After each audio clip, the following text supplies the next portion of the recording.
Hi, this is Jeremy with Legacy Floors. I'm going to be showing you how to mix and apply Laticrete's Permacolor Select grout.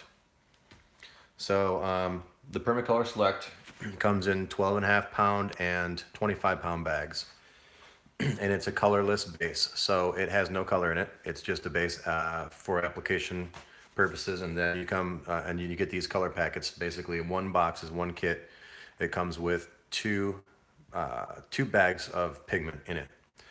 So when you mix this grout, I have my pre-measured amount of water here, and that is 1.2 quarts of water. I'm going to dump that into my bucket. And then inside this box here is two color packets, two pigment packets. I'm going to take out one of these pigment packets, and it's in a bag like this. Inside that bag is another little bag. That has your pigment. This little bag actually goes right into the bucket all on its own, bag and all. So I'm going to drop that right in the bucket. Okay. So the water dissolves that bag and that pigment into your water. And then what I'm going to do is I'm going to mix one entire bag of 12.5 pound bag of the base into that pigment packet. And I'll show you what happens now that this has been sitting in here for a little bit. You can kind of see.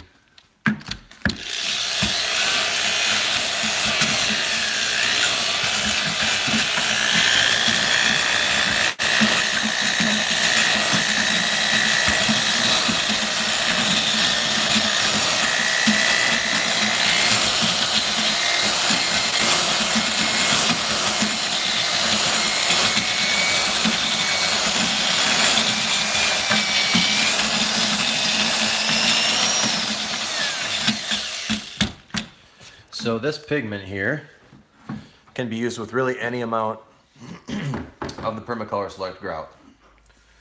If I wanted to mix up a small batch of that, I could use this pigment just with the appropriate amount of base and use that for whatever amount I wanted to. But for all purposes here, basically one of these 1.2 quart doses of water with the color packet is the right amount for a 12.5 pound bag of the Permacolor Select base. So I'm going to mix that whole thing because I have quite a bit to do here.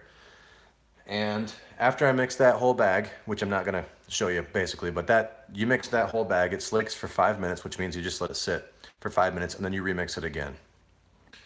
I'm going to go ahead and grout the whole floor, grout the whole bag. It sets up pretty fast, but not terribly fast. I like the speed is basically when I finish spreading this one bag of grout, it'll be about time for me to get back on it and start my rinse. So after that, it cleans up really nice. There's very little haze if you wipe correctly. And when I'm finished, it'll be able to be walked on in about 3 hours, depending on the humidity and temperature. And when it's finished, it's got Stone Tech sealer built right into it. It's very color fast. I'm going to be grouting against an area over here that we've already grouted the other day, and it's going to match just right. So when I'm done, I'm going to buff off whatever haze is left, and the client's going to be left with a very nice grout job, very full joints. And during the rinse portion, basically the entire floor is going to be coated with a little bit of grout. I'm going to go through and wet about a 3x3 area. I'm going to take my sponge, come back again after I rinse it, and just do a circular motion and just take it right off the face of the tile. It leaves the grout joints very full, but it also washes off the face of the tile very easy if you go ahead and just get it damp with your wrung out sponge. And then go back with post some photos on my Facebook, facebook.com/legacyfloors, and follow my YouTube channel, and you can see the end result. Thanks very much.